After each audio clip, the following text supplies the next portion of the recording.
muna ang ating food for the soul and food for the spirit today na pwede makatulong sa ating lahat. Ang sinasabi ho sa Matthew 21:22, mga kaibigan.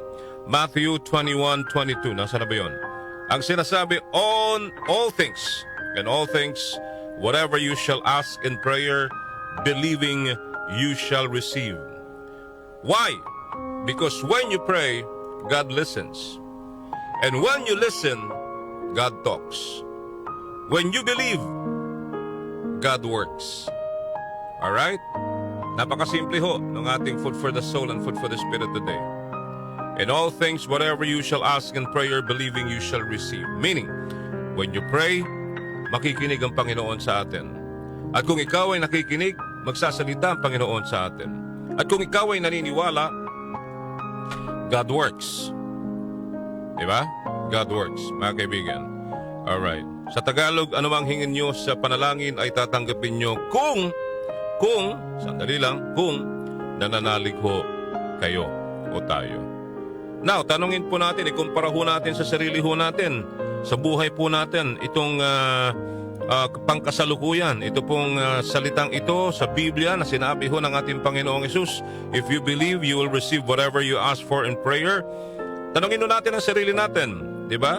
Kasi, yung nagkikwento, sabi nga niya, walang-wala akong malalapitan para sa aking mga pangangailangan. Kapag wala akong pera, o anumang kailangan ko sa buhay, ay buong puso akong nananalangin. Sabi ho niya, ako'y nagtitiwala sa Diyos na kung ako'y hihiling sa Kanya na mga bagay na kailangan ko, ngunit wala na akong ibang paraan upang mangyari yon, ay siya na ang gagawa ng paraan para sa akin upang mangyari iyon. At ang panghuli, ang sinasabi po niya, sa pananalangin ko sa Diyos ng aking mga kahilingan at kailangan, ay lubos ko itong pinagkakatiwala sa Kanya kahit hindi ko siya nakikita.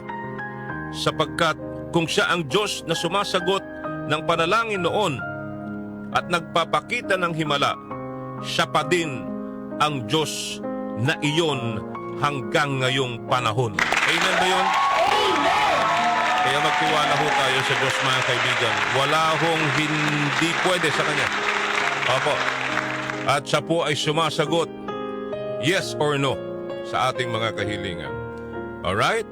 Yung pong gagawin natin ha, manalangin ho tayo sa Panginoong Diyos, anuman po ang ating kahilingan at kailangan sa buhay po natin ito, ipagkatiwala ho natin sa Kanya, kahit hindi po natin siya nakikita.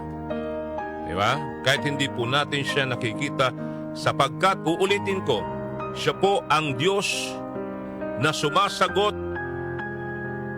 diba? Sumasagot ng ating mga panalangin, tumutulong sa atin nang hindi natin alam. Mula noon, panahon pa ng mga ninunuho natin, panahon pa ni Abraham, panahon pa ni Isaac, panahon pa ni Haring David, panahon pa ni Jacob, panahon ni Job, panahon ni Noah, hanggang sa panahon ho ngayon, mga kaibigan. Alright? Amen? Yan lang po. Amen! Yan lang po ang ating may share today, mga kinyusik. Sana po ay may kahit papano, maging inspirasyon po sa buhay po natin, lalo na ho sa mga hindi na ho alam ang gagawin sa buhay dahil sa kahirapan po ng buhay na nararanasan. Tumatalakay sa mga isyu ng bayan. OMOK sa 77.4